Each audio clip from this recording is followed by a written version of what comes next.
ఇది నీ బైకేగా? దొంగ సచ్చినుడా, ఇవాళ ఎలా తప్పించుకుంటావో చూస్తాను.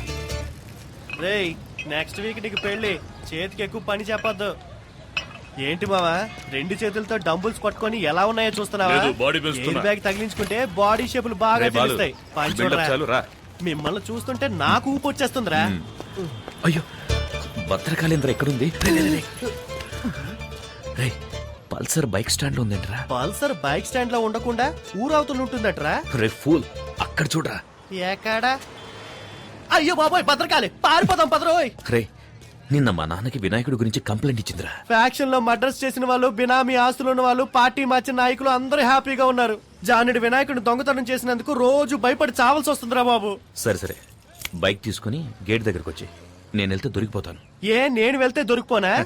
నువ్వు గెటప్ లని మార్చేస్తావు. రేయ్, ఏదో ఫ్లో లో అనేస్తే దానికి ఫిక్స్ అవుతావరా? నువ్వేగా బిల్డప్ ఇచ్చా. అర్థమైందిరా. నన్ను ఈ దొంగతనం కేసులో ఇరికించేసి హెడ్ కానిస్టేబుల్ గా ఉన్న మీ నాన్నని ఎస్ఐ చేద్దామని ఐడియాలో ఉన్నావా? ఆ పప్పులే ఉడక. మేనేజ్ చేయడానికి ఇప్పుడు పులుపురు కూడా లేదే. ఈ భద్రకాళి గాని చూసిందంటే ఇప్పుడు రచ్చ రచ్చే. నువ్వెందుకు ఈ బైక్ నేను తీసుకెళ్తున్నావు? బైక్ తీసుకెళ్తాను, ముష్టెత్తుకుంటాను, షకీల్ అని పెట్టి సినిమా తీస్తాను, ఫుల్ గా తాగి తందనాలు ఆడతాను. ఇవన్నీ అడగడానికి హూ ఆర్ యూ? ఈ మొహాన్ని ఎక్కడ చూసానే?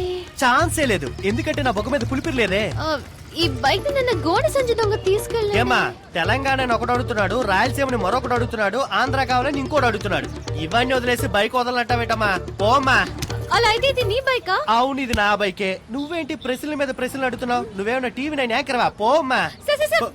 పోమ్మా, చాలా చాలా కానీ. ఓ తెగనా సార్. ఆ బైక్ లో బ్రేక్. బ్రేక్.